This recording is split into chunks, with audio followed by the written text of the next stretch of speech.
Hello friends, today I have brought you the RRR of Rising Strong After a Fall. This is the book by Dr. Brene Brown. This is a New York bestseller.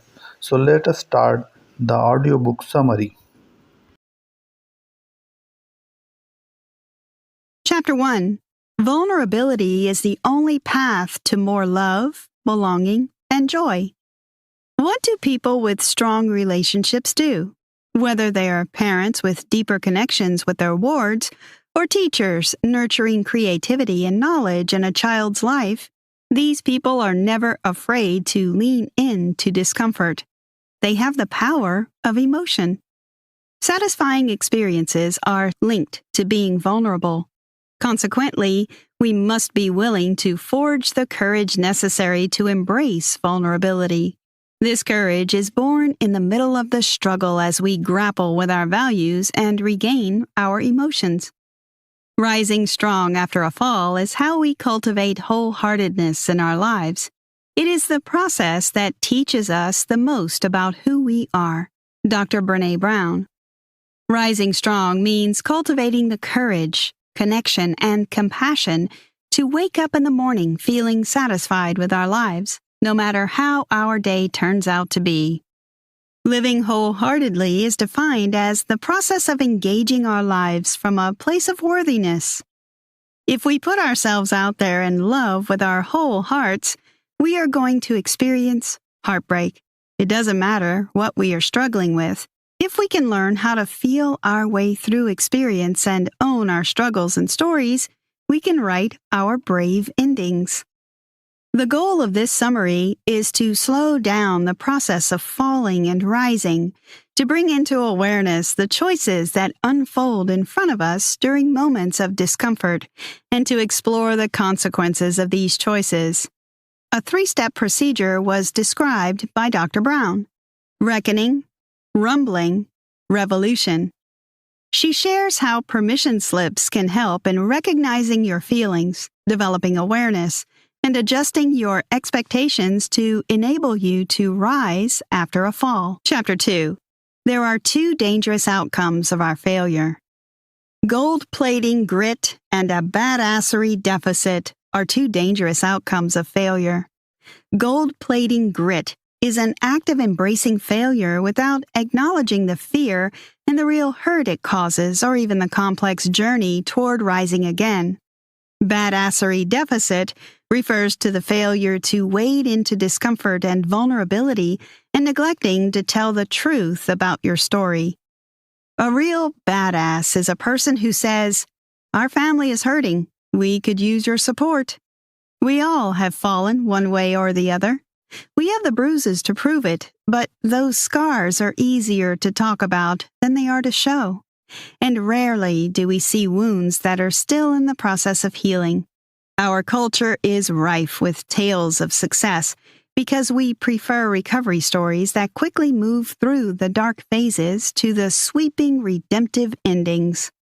There's a difference between how we think about the term failure and about people brave enough to share their failures with others for learning and growth. Pretending that we can get to be helping, generous, and brave without navigating through tough emotions is a profoundly misguided assumption that can be considered dangerous. We would all be better off learning to recognize the beauty in truth and tenacity rather than gold-plating grit. Sometimes in life, we experience setbacks. For some people, it might be nothing out of the ordinary, but some seemingly minor hiccups like accidentally breaking your TV screen. Everyone knows how it feels to stumble because of unforeseeable obstacles or wrong decisions you make. Much of what we hear today about courage is inflated and empty rhetoric that camouflages personal fear and one's ability to maintain a certain status and comfort. To be brave is to risk failure. What matters is learning to rise strongly every time you fall. Chapter 3. The starting point for rising strong is embracing risk and the willingness to fall. Learning entails skills. We move what we've learned from our heads to our hearts through our hands. Learning by doing makes us feel vulnerable and awkward, but the best place to learn is outside our comfort zone. So what you need is to develop a capacity to rise from failure every time you fall. Vulnerability is neither winning nor losing. It's having the courage to show up and be seen when you have no control over the outcome. Being vulnerable is not a sign of weakness. It is sometimes our greatest measure of courage. There have been some basic beliefs about being brave, risking vulnerability, and overcoming adversities that are useful to understand. Think of them as the fundamental laws of emotional physics. They are simple but powerful truths that help us understand why courage is both rare and transformational. The rules of engagement for rising strong are: a commitment to showing up and risking failure is a commitment to falling. It is certain. Courage transforms the emotional structure of our being. Falling gives us a new level of awareness that ignites our sense of purpose and reminds us of our level of wholeheartedness.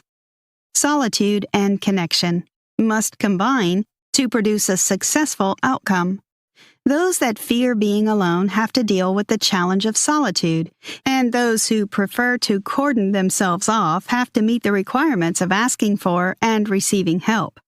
Having stories to tell is wired into our biology, and we have an innate desire to share our stories of struggle. Creativity embeds knowledge so that it can become a practice. We move what we learn from our heads to our hearts through our hands.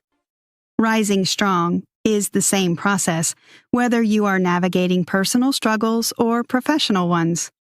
Rising strong is a spiritual practice, and it changes both you and the people around you.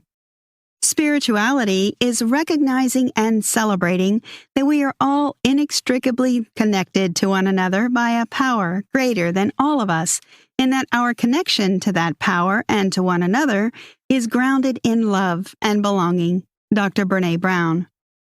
Did you know? According to neuroeconomist Paul Zak, storytelling is in our DNA. A story or narrative with a beginning, a middle, and an end causes our brains to release cortisol and oxytocin. These chemicals trigger the unique human abilities to connect, empathize, and make meaning. Chapter 4. Rise from falls, overcome mistakes, and face hurt in a way that brings wisdom and wholeheartedness. There are 3 steps involved in the rising strong process, and these steps differ for each person. They are based on the experiences of people who have learned brilliant ways of navigating through dangerous waters. These steps are reckoning, walking into your story; rumbling, owning your story; revolution, writing a new ending to your story. Reckoning deals with the ability to understand our emotions. When an emotional reaction is evoked by something in you, pay close attention to that emotion and acknowledge the change that has happened within you. The acknowledgments are followed by the curiosity to know the connection between your emotions, actions, and thoughts, or why you felt the way you felt. The second stage is rumbling. At this stage, you begin to criticize your understanding of struggle and examine the perspective with which you view things that have happened to you. When you challenge the typical narrative of why something bad happens to you and conduct a reality check, you are engaged in rumbling. When you can detach yourself from the things that are responsible for your emotions and actions, you are on your way to recovery. The objective assessment takes you to the third stage in the process of rising strong. Revolution involves channeling the insights gained from rumbling into positive changes in your life. Revolution, when done properly, usually leads to a radical shift in the way you live, lead, love, and participate in society. Chapter 5. You reckon with your emotions when you acknowledge and investigate them. Generally, there are 2 types of people: those who are unable to recover from a loss, and those who rise every time they fall. People who reckon with their emotions can pick themselves up after each fall. Reckoning with your emotions takes 2 steps. First, recognize the emotion you are experiencing. The task may be daunting because we have been programmed as humans to refuse the existence of our feelings, thereby using rational thoughts and distractions to bury our feelings. It therefore becomes difficult to recognize the difference between feelings of anger and feelings of disappointment. We even deny it altogether. The dismissal of negative emotions causes more harm than good. The antidote, therefore, is to give ourselves the ability and permission to feel. Allow yourself to feel and express your feelings. Ask questions like, "What is bothering me?" and "Why do I feel this way today?" Then curiosity will lead to creative problem solving. The inquiry leads us to clever solutions for our problems, and engaging in that process is how we walk into our own story. Question your rationalization of the struggles you face to discover who you are in the truest sense. People have narratives they conjure to experience a sense of purpose and explain away their feelings. Sometimes our desire for identity and a sense of belonging makes us believe those narratives and thereby hold them for our lives. Then we start to feel imprisoned by the stories we tell about ourselves. Although rumbling helps keep these stories in proper perspective, we should carefully examine the explanations we give and approach the situation with honesty. This then will open our eyes to our real situation instead of our explanation of the situation. When we feel pain, we have a tendency to seek a rational explanation for the pain or frustration we feel. While the explanations may help us make sense of our current struggle, it comes with its problems. We then begin to feel as though we've been suffering our whole life and that the struggling will continue in the foreseeable future. We own our stories, so we don't spend our lives being defined by them or denying them. And while the journey is long and difficult at times, it is the path to living a more wholehearted life. Dr. Brene Brown. Chapter 6. Rumbling is effective when you write out your stories as you feel them. You may call it your first draft, but it is an emotionally driven account of the way you see your struggle. These first accounts are mostly easy to write because they are rough and uncensored. The writing of these drafts helps you in detaching yourself from your story. A story that is written is easier to reflect upon and offers the opportunity to see things from more than one perspective. The conspiracies will clear off after a while. Spotting those conspiracies means you are on your way to detaching yourself from them, and subsequently, you will be less likely to fall for them. Owning the truth is a vital step towards transforming who we are and how we engage the world. Dr. Brene Brown shares a story of a time when she had to rise strong, having been invited to speak at a conference, but was informed that she would have to share a hotel room with another speaker. Even though she felt uncomfortable with this arrangement, she agreed to share the hotel room because she was more concerned about making a good impression on her host. The roommate ended up getting them both in trouble by violating the non-smoking policy of the hotel. Consequently, Brown felt hatred and judgmental thoughts about practically everything she came in contact with on her way home from the conference. Then she decided to reckon with her emotions while waiting for her flight, which made her notice how she had been bitter towards almost everyone she encountered.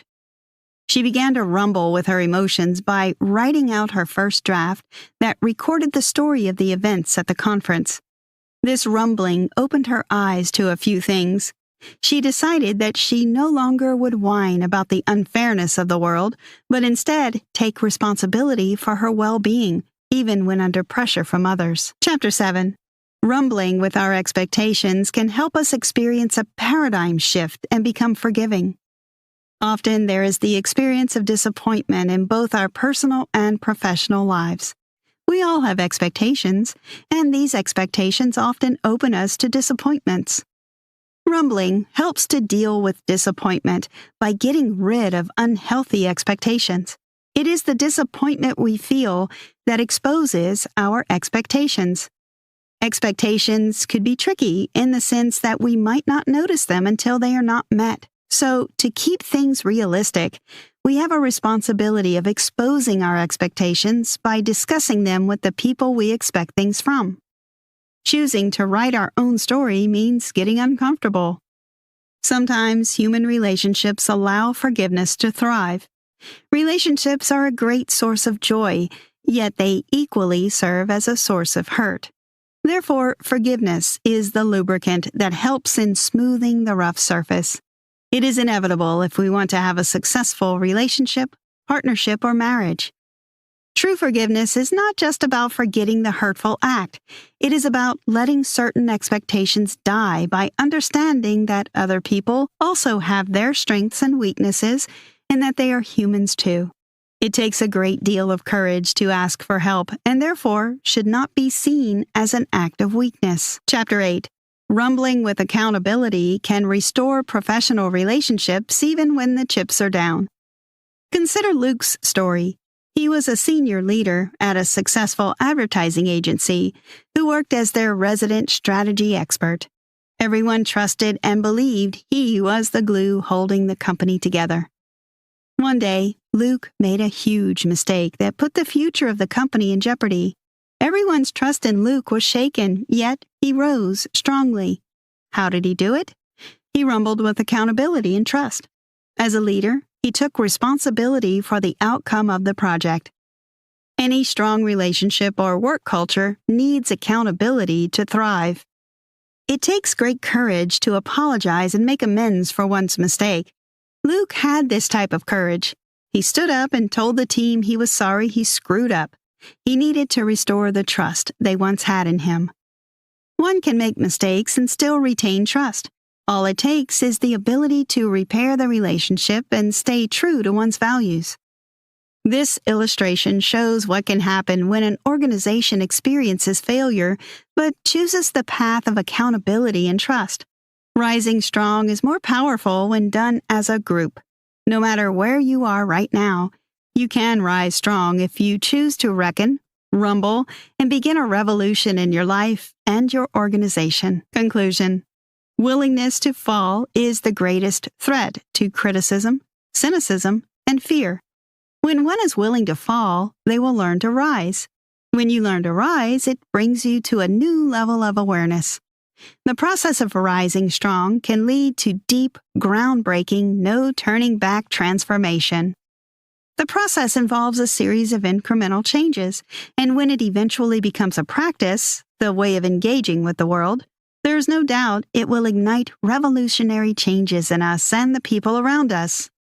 Human beings are emotional, and those emotions sometimes dictate, to a large extent, the choices we make and the type of life we choose. Reckon and rumble with your emotions to birth a revolution in your life.